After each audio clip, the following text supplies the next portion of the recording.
Welcome to part 2 of Rethinking Social Entrepreneurship with Trico Charitable Foundation. We're going to kick things off right where we ended the last session, which was we had identified that we were plagued with an issue. The issue that we were plagued with was we were seeing social enterprises that were underperforming. And what I mean by this is that these social enterprises were saying that they were spending too much time trying to find grant funding, and then that was diminishing their impact, and also that they weren't scaling. And so we started to think about, well, why? Why is this happening? And we were reminded of Simon Sinek's Start With Why, which has had a huge impact on our thinking and the work that we do. And so we actually decided to ask ourselves, what is the why of social entrepreneurship? And I'm going to bring up, of course, the definition that we had, which was social entrepreneurship uses business models selling products or services to solve social problems. And you might look at that and automatically think, well, clearly the why of social entrepreneurship is to solve social problems. It's right there in the definition. And we thought that as well. However, we had a paradigm shift that happened. And I want to take you through our thinking on this and how it changed the way we thought about the why of social entrepreneurship. We're going to examine Start With Why using an example. And it's a pretty basic example, but it'll get us where we need to go. So, imagine that we were actually meeting in person and this session was in person. And you drove your car to get to this meeting. And then I turned around and asked you, why did you drive a car to get to this meeting? Well, you might look at me like a little strange, thinking, why are you asking me this? But then you would likely say, I drove a car to get to this meeting, right? I needed to get there. That's what I took. But the reality is that can't be the whole answer, because there were other ways that you could have got to this meeting. You could have taken a bus. You could have maybe walked. You could have ridden a bike. And so the reality is there's actually more coming into play into that decision. And there's actually a deeper answer. And it's likely that driving a car to this meeting was the best way for you to get there. And this is a profound difference, as it gives us a better understanding of your reality. It gets us closer to the truth. And it tells us a bit about the number of variables that come into play and the resources that come into play in your decision-making process. The other thing is it begs deeper and further questions. So why was it the best way? Well, maybe you have a meeting after this that you need to get to in a short amount of time, and the fastest way you can get there is by vehicle. And we can actually apply this process to social entrepreneurship. So if we ask the question, why do social entrepreneurship? Oftentimes the response we get is to solve social problems. It's right there in the definition. But the reality is, once again, that can't be the full answer, because there are other ways to solve social problems. You could look at philanthropy. You could look at fundraising. You could look at the government. So there has to be something else going on. There has to be a deeper question and a deeper answer. And in this case, it's likely that why you do social entrepreneurship is that it's the best way for you to solve social problems. And we see this a lot with organizations that go into the social entrepreneurship space. For example, an organization might decide that social entrepreneurship allows them to more deeply work with their beneficiaries, or it allows to impact them in a different way. So if we get to the place of understanding you do social entrepreneurship when you determine it's the best way for you to do so, to impact and solve social problems, that leads us to more questions. And one of those follow-up questions is, well, when is social entrepreneurship the best way to solve social problems? And this is a really important question, because now we've actually shifted our focus from the definition of what social entrepreneurship is to the potential. What can it accomplish and what can it do? When can it be its most impactful and its most powerful? If we think about when social entrepreneurship is the best way to solve social problems, we probably want to think about the unique nature of social entrepreneurships. And the thing about social entrepreneurship is that it uses business models and markets. And business models and markets are actually at their most powerful when you can tap into the pull of markets. And so that must mean that it's the best way to solve social problems when you can tap into the pull of markets. And we're going to dig deeper into this. Often, when you hear about the pull of markets, you also hear about the push of markets. So, the push of markets is really about the entrepreneur going to the market and saying, please buy, pushing their way into the market and trying to find the customers. On the flip side, you have the pull of markets. And this is the idea that customer need drives this market. It's the customer saying, I must have. And there are going to be degrees of each and they can overlap. So, for example, if you have a product that has incredible pull, like an Apple product, it doesn't mean that you're not also going to engage in push marketing. But I want to flag this because the more you only have push without the pull of markets, the more trouble and the more pressure points you're going to have as an entrepreneur. Let's look at an example of the pull of markets and why we think we need to move the social entrepreneurship conversation to the power of the pull of markets. This example comes from Lean Impact by Ann-Mei Chang, and it looks at 4 social issues and customer penetration. So first you have the mobile phone, and it's seen as a social issue because it can have major impacts on the economic and social mobility of people. Second, you have improved water. Third, electricity. And fourth is improved sanitation. And the mobile phone, that yellow line, demonstrates the pull of markets and this incredible rise in consumer uptake. Ann-Mei Chang makes the point that if you want to capture the incredible transformative power of the pull of markets, you need a product that customers really want, but also the ability to make money from solving that customer need. And this is key because if you can make money, you can actually reinvest it into the business for scale. And because you make this money, you might even attract investors who will also help you scale. What's neat about this is that you will attract competition, but this will ultimately enhance productivity and the quality of the products, and it likely will lower costs. And when you're in the social enterprise space, this means that you're probably going to spread the social good further into the market. And there's this additional unique aspect to social enterprise when you compare it with other ways of creating social impact. Is it has the power to create social impact while generating profits, and those profits will then enable you to invest in even more social impact. So it's this virtuous cycle that leads to scale, and you see transformative change like you see in this example of the mobile phone. So this demonstrates the grand promise of social entrepreneurship, which is social impact at scale. At Trico Foundation, we really focus on these types of models and highlighting and celebrating these stories because we think that they demonstrate the power of harnessing the pull of markets for social good. And we think that it will actually have ripple effects. So if you look at the cell phone example, it's a what model. There is a direct connection between the social model and what the customer uses the product for. But it can also have impact on the other ways.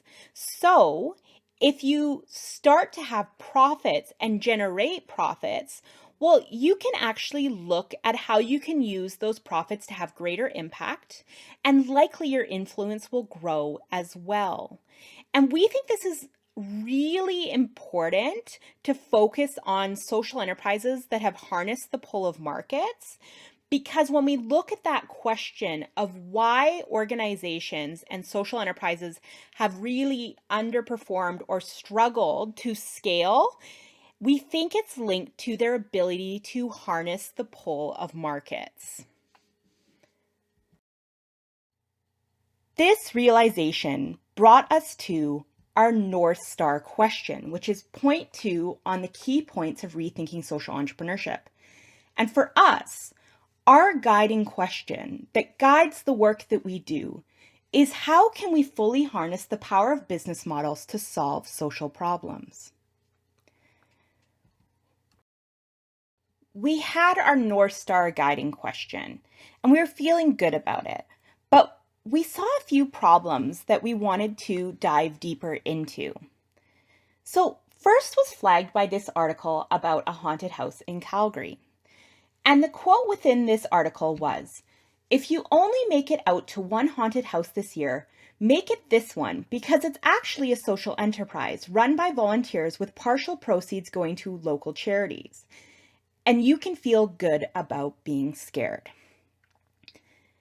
And that was the challenge that we were seeing quite often, is that oftentimes social entrepreneurship gets boiled down to, it's easy if you just add X.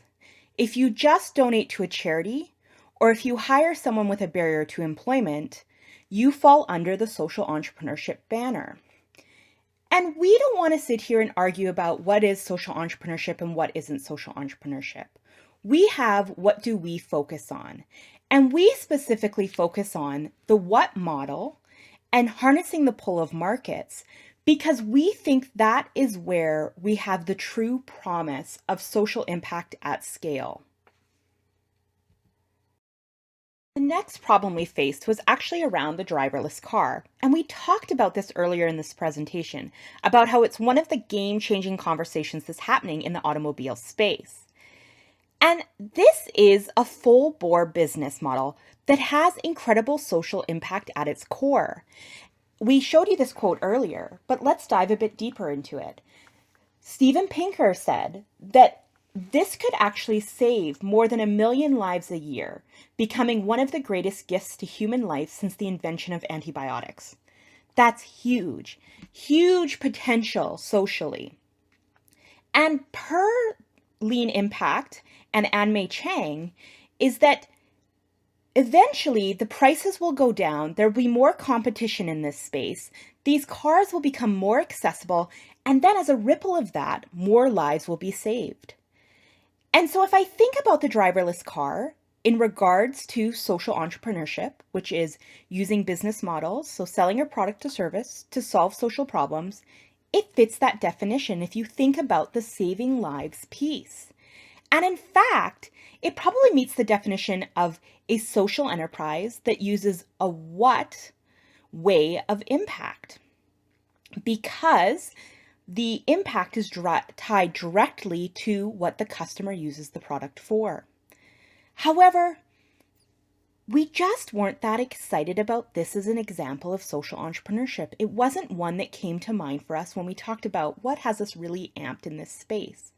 We started to wonder why, especially with the scale of impact that this could have. And what flagged this for us is actually the example I'm going to talk about next. It gave us a bit of an idea of why we were struggling with this and why we started to think about maybe something was missing from the examples in Lean Impact. So did Anmei Chang miss something? Well, this was flagged for us when we started to think through the example of the electrocardiogram. And this is going to talk about the developing world, but we think that the lessons from this do apply to the Canadian context. So on the one hand, you have the high-end electrocardiogram. This saves lives, but it has its challenges. It's very expensive. It has to have trained technicians. It has to be in a hospital. It's not mobile. And the other thing is it's complicated. And so these factors have actually limited its application and the accessibility to the social impact that it could have. And then on the other side of things, you have a low-cost version of this reimagined electrocardiogram. And this was reimagined so that the impact could be felt in different areas. It could be felt in economically and geographically excluded areas in rural India. So now what they have is they have something that is less expensive and it can be provided for pennies to these individuals. It's mobile and they can reach these very remote communities. And anybody can operate it. There's a green button and a red button. So if you know that green means go and red means stop, you can operate it. There is a picture of a doctor in this, but he's actually there for other reasons. It's not required to be operated by a doctor.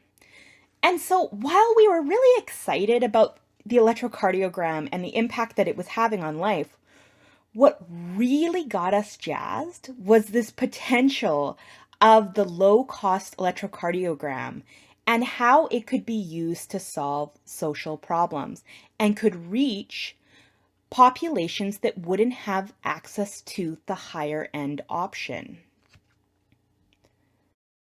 Look at the high end and the low cost electrocardiograms.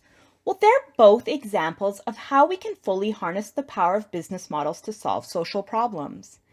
And they're both examples of the what way of impact or the what way business models can solve social problems, because it is directly linking the mission and the social model to what the customer uses the product for.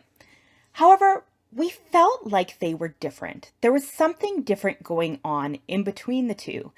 And as I said, we were more jazzed about one than the other.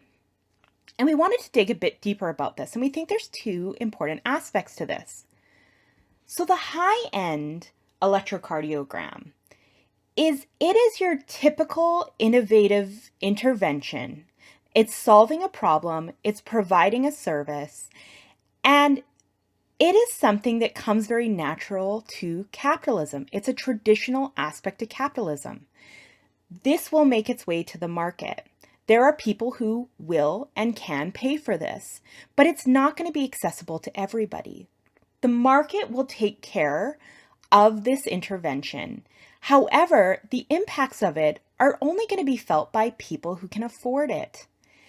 And so we feel like the market's going to take care of this, and this isn't a place where Trico needs to focus or Trico needs to help.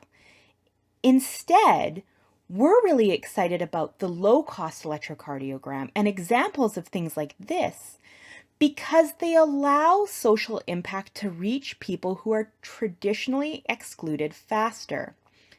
Eventually, as we saw with the lean impact example, with the high-end electrocardiogram, costs will go down and it will become more accessible.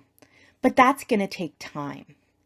And the electrocardiogram that's built at the low cost is actually accessible now and it's saving lives now. We're excited about this because it pushes capitalism to the next level of using business models to solve social problems.